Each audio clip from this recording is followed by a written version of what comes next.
Daily के hustle को छोड़ के आज हम एक्सप्लोर करेंगे Cubbon park, a landmark park located in the heart of the city Bengaluru. Lunch के बाद हम निकल पड़े अपनी कार में, लेकिन यहाँ का ट्रैफिक अपने आप में एक जर्नी है। पर हमारे डेस्टिनेशन का एक्साइटमेंट सबसे ऊपर था, लेकिन वहाँ एक और चैलेंज हमारा इंतज़ार कर रहा था, पार्किंग ढूंढना। बहुत कोशिश के बाद एक स्पॉट मिला और फाइनली हमारी जर्नी शुरू हुई अपने छोटे आर्यन के साथ। पार्क में आते ही आर्यन ने अपने नए एडवेंचर के बजाय एक नैप लेना ठीक समझा।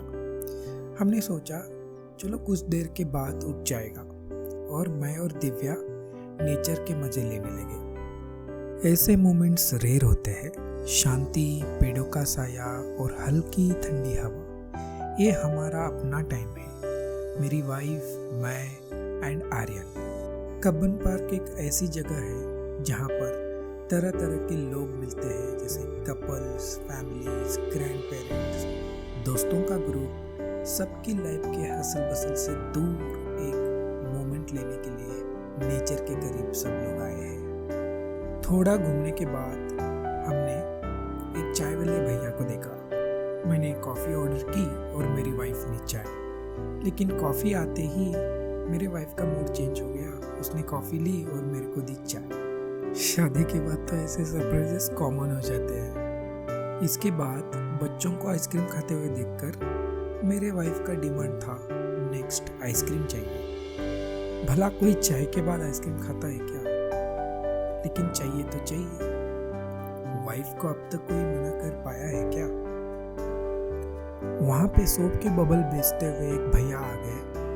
बच्चों का एक्साइटमेंट देखकर मेरे अंदर का बच्चा जाग गया। दिल तो कर रहा था कि बबल के साथ खेले, लेकिन दिमाग बोल रहा था, भाई हम तो बड़े हो गए हैं, बस दूर से देखकर खुश हो लिए। हमने तो सोचा था कि आर्यन को टॉय ट्रेन में बिठाएंगे, लेकिन आर्यन तो सो रहा है और मुझे इसको उठा के रुलाने का मन नहीं है। क्योंकि आर्यन भी सो रहा था, तो मुझे और दिव्या को एक पर्सनल क्वालिटी टाइम मिल गया। तो मैं और दिव्या पूरा पार्क घूमते रहे। कई जगह पर हम लोगों ने बैठा और उस मोमेंट को एंजॉय किया। रोज़मर्रा के 9 to 5 के हसल से दूर ये एक हमारा बहुत ही अलग एक्सपीरियंस था। नेचर के करीब, एक दूसरे के करीब हम लोग अपना खुद का टाइम स्पेंड किए। आर्यन तो उठ नहीं रहा है, तो हम चल रहे पूरा कब्बन पार्क में और दिव्या अकेले घूम गए। आर्यन को दिखाने लेके आए थे, लेकिन आर्यन सो गया।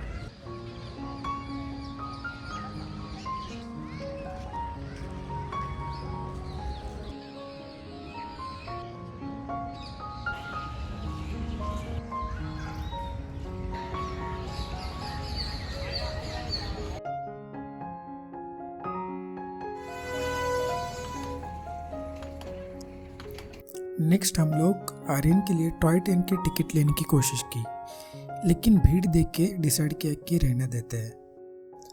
आर्यन के लिए हमने एक हीलियम का गुब्बारा ले लिया, क्योंकि उसको एरोप्लेन्स बहुत पसंद है। इतने भीड़ में भी आर्यन को नींद बहुत गहरी थी, उठ नहीं रहा है।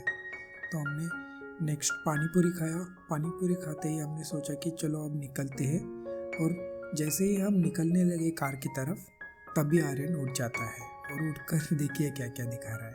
ये देखिए, ये हमारे महानुभाव। पूरा हम पार्क घूम गए, ये भाई साहब अभी उठ रहे। पूरा पार्क जब हम घूम रहे थे, ये हमारे छोटे मियाँ सो रहे थे और अभी उठ गए।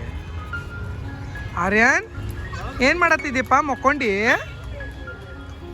मक्कोंडिद्दी? पूरा पार्क हमने घूम लिया। तब तक पूरा पार्क ये सोया था स्ट्रॉलर में। और जब हम कार पार्किंग की तरफ जा रहे हैं घर जाने के लिए, ये भाई साहब उठ के ओ करके हमें सब दिखा रहे हैं। वापस घर जाने से पहले मैंने एक और सरप्राइज दिया। मेरी वाइफ विधानसभा देखना चाहती थी। हर बार रोड से हम गुजर जाते थे, लेकिन कभी रुके नहीं। आज रुक गए। जैसे ही मैंने कार को पार्क किया और उतर के मैं बाहर आ ही रहा था, तभी एक सरप्राइज दिव्या और आर्यन के हाथ से हीलियम वाला एरोप्लेन छूट गया और आसमान की तरफ उड़ने लगा। लेकिन इसे देखकर आर्यन बहुत सैड हो चुका था। कभी कभी छोटी छोटी चीज़ें भी यादों का हिस्सा बन जाती है, जैसे कि ये वाला इंसिडेंट जहाँ पे हमारे हाथों से हीलियम वाला बलून विधान सौध के सामने छूट गया। कब्बन पार्क का ये दिन हमेशा याद रहेगा। नेचर के करीब रहकर शांति फील करना, अनप्लान्ड मोमेंट्स को एंजॉय करना और अपनों के साथ टाइम स्पेंड करना, ऐसे ही छोटे छोटे दिन हमें लाइफ का असली मज़ा दिखाते हैं। तो आप अपना वीकेंड कैसे स्पेंड किया कमेंट्स में ज़रूर बताना। Thank you for watching.